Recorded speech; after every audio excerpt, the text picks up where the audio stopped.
मुगल साम्राज्य अपने पीक पर इतना बड़ा हो चुका था, लेकिन फिर भी वो पूरे भारत को कंट्रोल नहीं कर पाए, क्योंकि एक ऐसे किंगडम ने उन्हें 17 बार हराया जिसके बारे में 90% जनता जानती भी नहीं। बात हो रही है अहोम साम्राज्य की, जो भारत के इतिहास का एक काफी स्पेशल हिस्सा है, लेकिन फिर भी हमारे नेशनल इतिहास से कहीं छुपा हुआ है। Please give me 3 minutes of your time, जिसके बाद आप खुद डिसाइड कीजिए क्या अहोम इम्पोर्टेंट थे या नहीं। मुगल साम्राज्य अपने पीक पर प्रेजेंट डे बांग्लादेश तक पहुंच चुका था। 17वीं सेंचुरी में औरंगजेब के समय मुगल एम्पायर एक टॉलरेंट एम्पायर नहीं था। ये समय उनके सबसे ब्रूटल फेज से भरा हुआ था। इसी वायलेंस से नॉर्थ ईस्ट को बचाने का काम अहोम डायनेस्टी ने किया। लेकिन असम में और नॉर्थ ईस्ट में मुगलों को इतना इंटरेस्ट क्यों था? ये है ब्रह्मपुत्रा नदी, जिसके किनारे बसा था अहोम एम्पायर। ब्रह्मपुत्रा नदी का किनारा भारत का सबसे फर्टाइल लैंड माना जाता है, इतना कि आज भी लोग बड़े बड़े बुलडोजर्स लाकर यहाँ की मिट्टी चुराते हैं खेती करने के लिए। It's that good. प्लस जो भी आसाम को कंट्रोल कर सकता था, वो ईस्ट एशिया के ट्रेड को कंट्रोल कर सकता था। मुगलों की नजर उन प्रॉफिट्स पर थी। इसी चक्कर में 1615 से लेकर 1682 तक मुगलों ने बार बार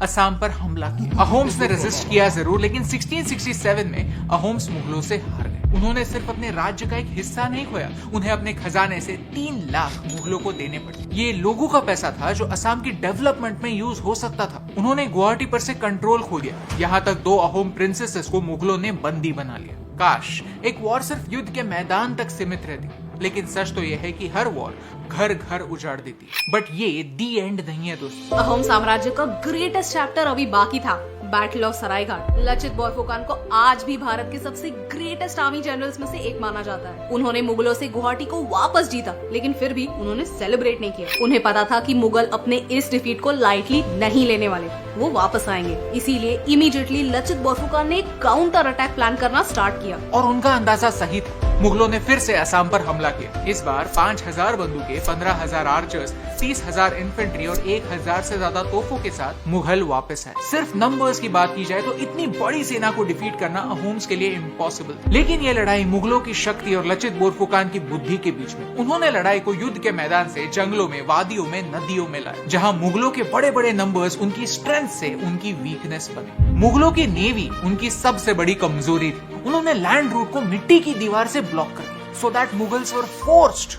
टू यूज द नेवी। लेकिन युद्ध के टाइम एक समय ऐसा आ गया जब लचित बोरफुकान बीमार हो गए। आर्मी मन ही मन हारने लगी। एक टाइम ऐसा आया जब वो पीछे हटने की सोच ही रहे थे। तब लचित बोरफुकान ने कहा, अगर आपको पीछे हटना है तो आप हट जाओ, लेकिन मेरे राजा ने मुझे एक काम सौंपा, मैं वो काम पूरा करके ही घर जाऊंगा। मुगल हार गए, और इस हार के बाद मुगलों ने धीरे धीरे नॉर्थ ईस्ट को अकेला छोड़ा, अपना फोकस सेंट्रल इंडिया पर शिफ्ट किया, क्योंकि वो जानते थे कि अहोम आर्मी छोटी जरूर है लेकिन कमजोर बिल्कुल नहीं। हर साल 24 नवंबर को इसी ग्रेट लीडर की ग्रेटनेस को आसाम सेलिब्रेट करता है। एनडीए के बेस्ट कैडेट को जो गोल्ड मेडल मिलता है, उस पर भी इसी ग्रेट जनरल का नाम लिखा है। एटलीस्ट हमारी आर्म्ड फोर्सेस इस लीडर को भूली नहीं। आप सोचते होंगे আহক আমি সকলোৱে মিলি লাচিত বৰফুকনৰ 400 বছৰীয়া জয়ন্তী পালন কৰোঁ। জয় আই অসম।